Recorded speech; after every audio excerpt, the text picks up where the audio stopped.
When I found out that Jess was hapu, I had already made the decision that I was only ever going to speak te reo Māori to my tamariki. But to understand why, let me just tell you a little bit about my own journey.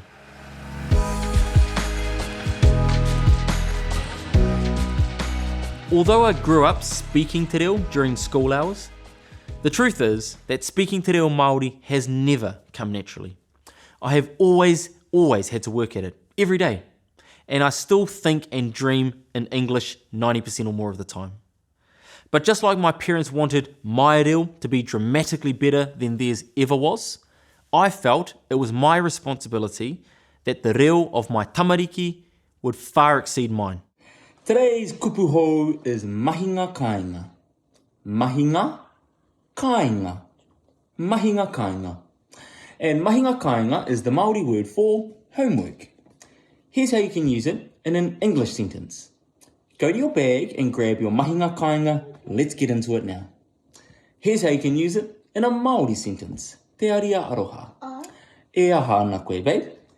E whakaoti ana aho I aku mahinga kāinga e pāna ki ngā kete o te wānanga. Tino pai. So I asked Te aria aroha, what are you up to, babe? And she said, I'm, o tēnā, whakapākehā mai tō kōrero.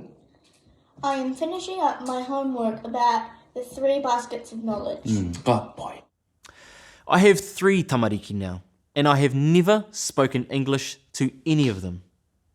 They hear me speak English to everyone else, but I've only ever spoken Māori to them. Today's kupu hou is āta haere. Āta haere. Āta haere. And āta haere, tēnā koe. Āta haere is the Māori word for go slow or be careful. Kia ora koutou mā, I'm just taking our Pāpā's job for te kupu o te rā. And today's kupu o te rā is koretake. Koretake. Koretake. And koretake is the Māori word for useless. Here's how you use it in an English sentence. You're really koretake at basketball, Pāpā.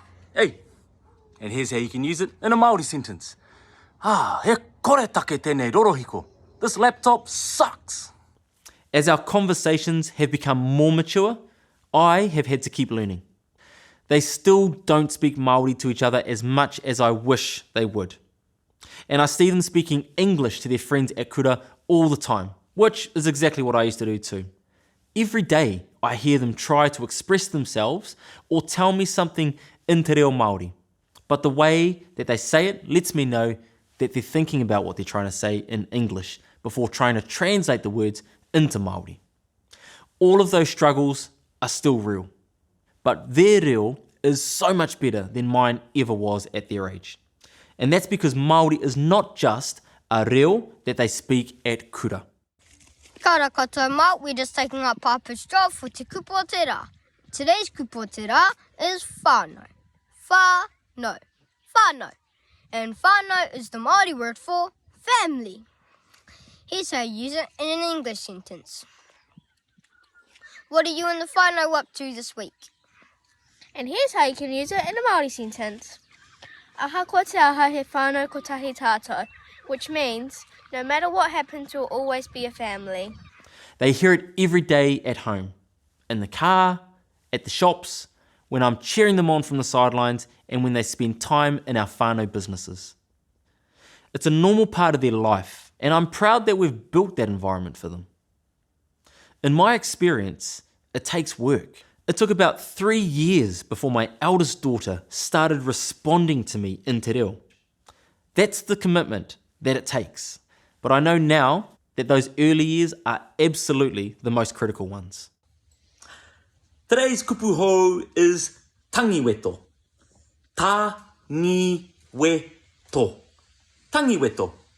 And tangiweto is the Māori word for a crybaby or a sook. Today, my tamariki are going on 10, 8 and 2 years old.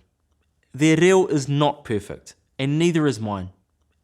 And I think that's a really important thing to take note of. Don't allow the pressure to have perfect reo all of the time prevent you from speaking te reo Māori to your tamariki. It's absolutely important to pronounce kupu correctly and use correct grammar. I'm not saying that it isn't. But the hardest thing is creating a habit of speaking te reo Māori to your children every day. It's overcoming the awkwardness and making a commitment to become a student again. Start small with whatever reo you already have. It's not easy, but nothing worth having in life ever is. In fact, it's really hard.